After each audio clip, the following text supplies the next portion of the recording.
Audio Jungle।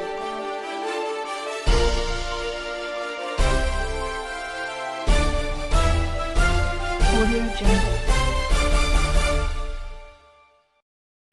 सत श्री अकाल जी, तुसीं देख रहे हो चैनल वहंदे दरिया। मैं हां राजपिंदर कौर। खबरां दे इस बुलेटिन विच तुहाडा स्वागत है ते बुलेटिन की शुरुआत करते हैं मुख्य खबरां दे नाल।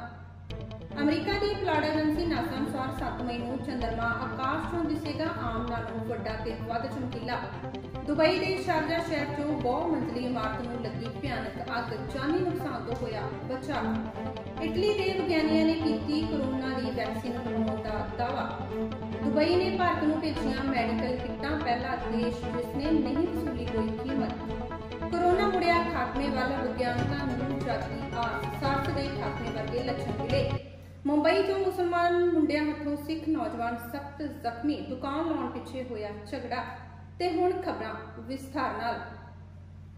कुदरती तौर पर वायुमंडल में कुछ ना कुछ नवा वापर रहा है। अज अमरीका की पुलाड़ एजेंसी नासा अनुसार इस साल 2020 का सब तो वड्डे रूप में चंद्रमा 7 मई दिन वीरवार सवेरे 6:45 ते सूरज की उल्ट दिशा में होगा ते वीरवार की शाम तो शुक्रवार की सवेर तक नंगी अख नाल आम नालों 7% वड्डे रूप में होगा ते 15% पहला नालों साफ वेख्या जा सकेगा ते इसका अखां ते कोई माड़ा असर नहीं होगा।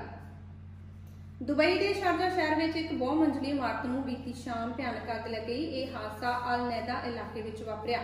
भयानक अग दीयां लाटां आसमान छो रही सन। यूएई के स्थानक मीडिया अनुसार इमारत में फसे लोगों नूं सिविल डिफेंस की टीम ने बचा लिया ते अग बुझाउण लई हाइड्रोलिक दमकल मशीनां की वरतों की गई। ताज़ा जानकारी अनुसार अग ते काबू पा लिया गया ते कोई भी जानी नुकसान नहीं होया। कोरोना वायरस पूरी दुनिया में हुण तक 2.5 लाख तो ज्यादा लोगों की जान लै चुका है ते इस बीमारी का इलाज लभण लई दुनिया भर के विज्ञानी जुटे हुए हैं। इस दौरान इटली ने दावा किया कि उसनूं कोरोना की वैक्सीन तैयार करने में सफलता मिल गई है। जेकर इस विच पूरी कामयाबी मिल जाती है तो इटली कोविड-19 की वैक्सीन बनाने वाला पहला देश होगा। यह रिपोर्ट रोम के इनफैक्शियस डिसीज पैलन जानी हस्पताल में हुए परीक्षण से आधारित है। इस रिपोर्ट में दावा किया गया कि इस वैक्सीन के चूहियां के शरीर में एंटीबॉडीज जनरेट किए होंगे हैं, जिसका असर मनुख दीयां कोशिकावां ते भी हुंदा है। इस तरह का अलग दावा इजराइल वालों भी किया गया है। एक खबर अनुसार दुबई ने भारत को कोरोना नाल लड़न लई मैडिकल किटां भेजियां हैं। दुबई पहला देश है जिसने भारत को इस बदले कोई कीमत नहीं वसूली और बिल्कुल मुफ्त भेजियां गई हैं। अमरीका के विज्ञानियों को पहली बार कोरोना वायरस विच एक खास तरह का म्यूटेशन देखने को मिला। एरीजोना के एक मरीज के कोरोना के सैंपल की जांच समय वेख्या गया कि वायरस के जेनेटिक मैटीरियल का हिस्सा गायब पाया गया। अजिही ही घटना 2003 में सार्स की महामारी फैलन समय वेखण नूं मिली सी ते उस तो बाद हौली हौली ये महामारी खत्म हो गई सी। डेली मेल की रिपोर्ट मुताबक वायरस विच जो साइंटिस्ट बदलाव वेखण नूं मिलिया, इस तो सिद्ध होंदा कि वायरस कमजोर हो रहा। जेकर होर सैंपलों में भी अजिहा पाया गया तो यह चंगा सुनेहा होगा। मुंबई में सिख नौजवान नाल मुसलमान मुंडियां दे होए झगड़े कारण सिख नौजवान सख्त जख्मी होया है। मुसलमान मुंडिया ने अपने घर अगे दुकान लाने तो मना किया सी ते मास्क पहनने लई कहा सी, जिस गल ते झगड़ा हो गया ते मुसलमान मुंडिया ने इकट्ठे होकर उसते जानलेवा वार किए। उसकी हालत काफी गंभीर दसी जा रही है।